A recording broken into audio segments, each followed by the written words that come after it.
From a log cabin in Kentucky to the White House, how did a self-taught lawyer become the savior of a divided nation? Discover the untold story of Abraham Lincoln's journey to greatness. Born on February 12, 1809, in Hodgenville, Kentucky, Lincoln's early years were marked by poverty and hard labor.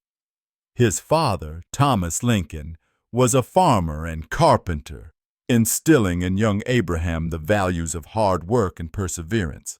With limited formal education, Lincoln was largely self-taught.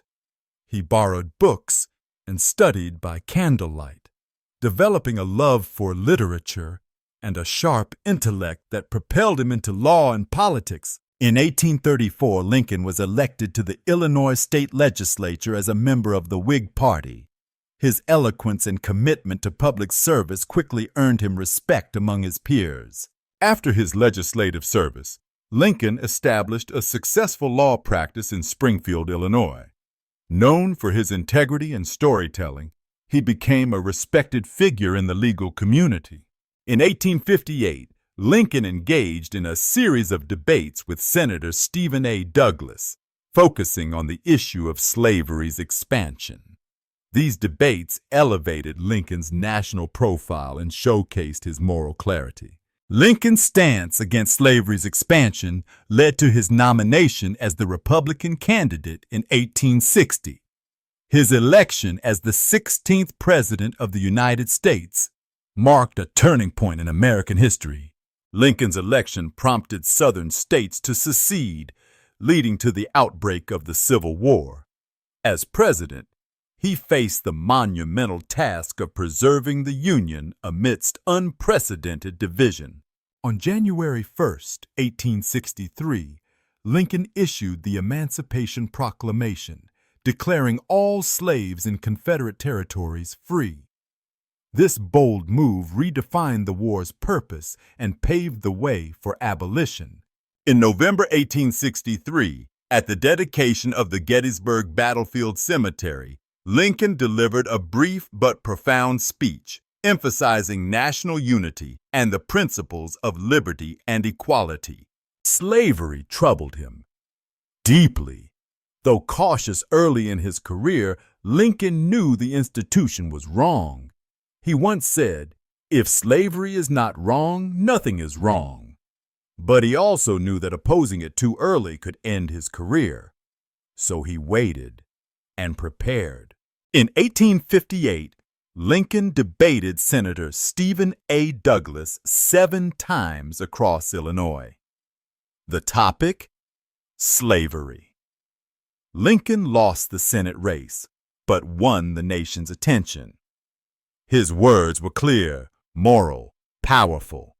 A nobody from the prairies had just spoken for the soul of America. In 1860, Lincoln shocked the political world. He was nominated for president by the new Republican Party. No one from the frontier had ever come this far. But Lincoln had something no one else did: a clear moral compass and the courage to follow it. Lincoln's election triggered panic in the South. 11 states seceded. The country was tearing itself apart. In his inaugural address, Lincoln pleaded for unity, saying, "We are not enemies, but friends." But war was no longer avoidable. The Civil War began in 1861. Lincoln had never led an army, but he had moral clarity. His goal was to preserve the Union, no matter the cost. He read battle reports daily, visited camps, and wrote heartfelt letters to grieving mothers. On January 1, 1863, Lincoln signed the Emancipation Proclamation. It didn't free all slaves immediately, but it changed the war's purpose. The Union now fought not just for land, but for liberty. For many, Lincoln became more than president. He became hope. The Battle of Gettysburg was the war's turning point. Thousands died in 3 days of horror. Months later, Lincoln stood at the graves and spoke just 272 words. The Gettysburg Address redefined America as a nation born not just of freedom, but equality. Despite the war, Lincoln was re-elected in 1864. In his second inaugural address, he spoke not of victory, but of healing, with malice toward none, with charity for all.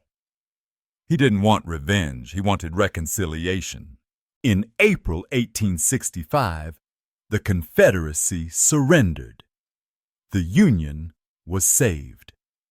Lincoln walked through Richmond, unguarded, greeted by newly freed slaves who knelt at his feet.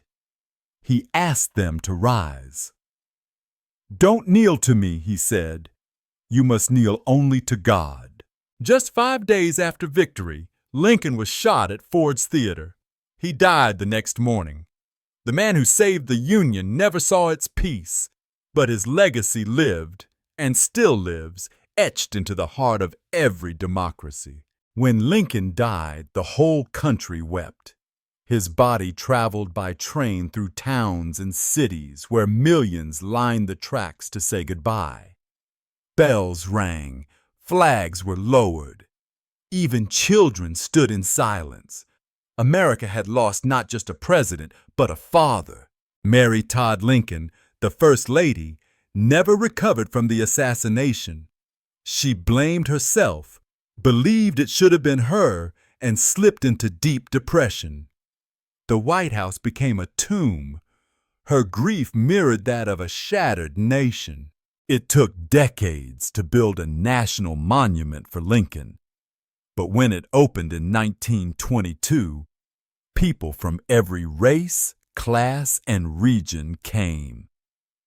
His marble figure sat silently, not triumphant, but humble, a reminder that greatness is forged in hardship. Lincoln was not a saint. He doubted. He made mistakes. He once suspended habeas corpus. He struggled with depression. But in those flaws, we find something even more powerful. He was human, and still he rose, 77 years ago. That single phrase has echoed through generations. Lincoln's Gettysburg Address wasn't long, but its message, that all men are created equal, redefined America. It wasn't just a eulogy, it was a rebirth. Lincoln had no college degree, no elite connections. Everything he learned, he taught himself. Law, rhetoric, history. He turned silence into strength, books into weapons, and words into legacy. Lincoln was known for listening, long and patiently. He heard opposing views. He let critics speak. Sometimes he said nothing at all. His silence wasn't weakness. It was strategy. Listening earned him truth, then victory. After years of war, Lincoln didn't seek revenge. He wanted healing. In his second inaugural, he said, "With malice toward none, with charity for all." It wasn't politics, it was personal. He'd seen too much blood. Lincoln adored his sons. His youngest, Tad, often played under his desk during meetings. War raged outside, but inside, Lincoln laughed, read bedtime stories, and carried the weight of both nation and fatherhood. Lincoln was funny, witty. His jokes weren't distractions, they were armor. When faced with criticism, he replied with stories. When darkness loomed, he made people laugh. Humor helped him survive both war and sorrow. Lincoln didn't rule by division. He appointed political rivals to his cabinet. Why? Because they were the best minds available. He believed in unity through difference, in strength through debate. His own advisors warned him, "Don't free the slaves. It will cost you the war." Lincoln listened. then signed the Emancipation Proclamation anyway. He knew the risk, but freedom to him was not negotiable. He often walked the White House halls alone at night, thinking, praying, hoping. Decisions no man should carry, he bore silently. The fate of millions rested in one pair of weary hands. He wrote letters to mothers who lost sons in battle, not typed, not dictated, handwritten, each one personal. Lincoln knew their grief. He'd lost his own son, Willie, to illness. His words came from pain. Few know Lincoln was the only U.S. president to hold a patent for a boat-lifting device. He loved invention, ideas, machines. He saw innovation not as distraction, but as the future of a nation. When others remained quiet on slavery, Lincoln spoke, not loudly, but clearly. And when he rose to power, he didn't forget that voice. He carried it into Congress, into war, into history. The press mocked him, called him Ape Lincoln, said he was unfit. But he never silenced them, never censored. He believed in free speech, even when it tore him apart. Every decision Lincoln made came at a price, sometimes lives, sometimes reputation, but he followed his conscience. He knew history would judge him, so he made sure to give it something worthy to judge. Lincoln faced death threats weekly. His own generals doubted him. Political rivals mocked him. Southern newspapers burned his name. But he never struck back in hatred. His only weapon, principles. Once, Lincoln disguised himself to sneak past Confederate sympathizers on a train. The president, hidden under a shawl, not out of fear, but duty. America couldn't afford to lose him, not yet. In 1862, Lincoln's beloved son, Willie, died of typhoid fever inside the White House. The president collapsed in grief. He wept openly. For days, he couldn't work. The Civil War raged outside, but inside Lincoln's heart, another war had begun. During Lincoln's presidency, the White House was not a place of luxury. It was a war room. Maps on walls, telegram wires buzzing, advisors rushing in. Every hallway echoed with urgency. And at the center of it all, one quiet man. Lincoln never saw himself as royalty. He often visited soldiers, hospitals, and ordinary homes. He listened. He asked questions. He called people by name. He wasn't distant. He was present. That's why they called him Father Abraham. Despite his status, Lincoln lived simply. He preferred black suits, read the newspaper aloud, carried notes in his hat. Sometimes he walked alone at night. Great power never changed the humble man from the log cabin.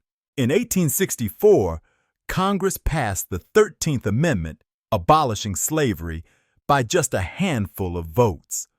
Lincoln lobbied hard. He met with lawmakers, pleaded, reasoned. One vote can change history. Lincoln proved it. As Lincoln raised his hand for a second time, rain poured. Then, sunlight broke through. People gasped. Many believed it was a sign. Lincoln simply smiled. He spoke of mercy, not conquest, of unity, not revenge. Lincoln read thousands of letters from soldiers, some hopeful, some begging to come home, some written in blood. He answered when he could, and when he couldn't, he remembered every name. Lincoln lost elections, failed in business, faced public ridicule, buried 2 children, led a war, yet never gave up, not once. His story is not one of perfection, but persistence. Lincoln didn't die in the theater. He died in a small boarding house bed across the street. Cabinet members wept. Mary Todd screamed. At 7:22 a.m., he breathed his last. A hush fell. Secretary Stanton said, Now he belongs to the ages. Lincoln's body traveled over 1,600 miles by train, from Washington to Springfield. Cities stopped. Schools closed. People threw flowers onto the tracks. For nearly a month, a nation stood still to say goodbye. In Springfield, 75,000 came to see him one last time. His old law office was draped in black. His tomb was built by hand. And in that town, where he once failed in business, he was buried a legend. When Lincoln took office, America was falling apart. When he died, it was still wounded, but alive. He didn't just save a union, he gave it purpose. One nation, under God, indivisible. Decades pass, wars change, presidents come and go, but Lincoln's words remain. On school walls, in courtrooms, on battlefields. Why? Because they weren't just speeches, they were promises. The Lincoln Memorial isn't marble, it's memory. Every protest that passed its steps, every dream spoken beneath it. That's the true monument, a space for freedom to echo. Globally, Lincoln became a symbol. In South Africa, in India, in Poland, he was the man who stood for freedom, not just for America, but for all. His image crossed oceans. Lincoln didn't hire speechwriters. He wrote every word himself, with ink-stained hands, alone. His pen was sharp. His style, simple, honest, unforgettable. He spoke not from power, but from heart. Lincoln was hated, mocked, betrayed, but he never returned hate. He once said, "Do I not destroy my enemies when I make them my friends?" His fight wasn't against people, it was against division. The Civil War was brutal, but Lincoln's greatest fight wasn't on a battlefield. It was inside, between justice and compromise, fear and courage. He won it quietly, alone, for us all. Some say if Lincoln had lived, Reconstruction would have been healing, not punishment. No one knows. But one thing is certain. His death left a void that still echoes through time. Abraham Lincoln taught us that greatness doesn't need pedigree or wealth or glory. It needs courage, compassion, and truth. He walked with the weight of a broken nation and held it together with nothing but words, conviction, and love.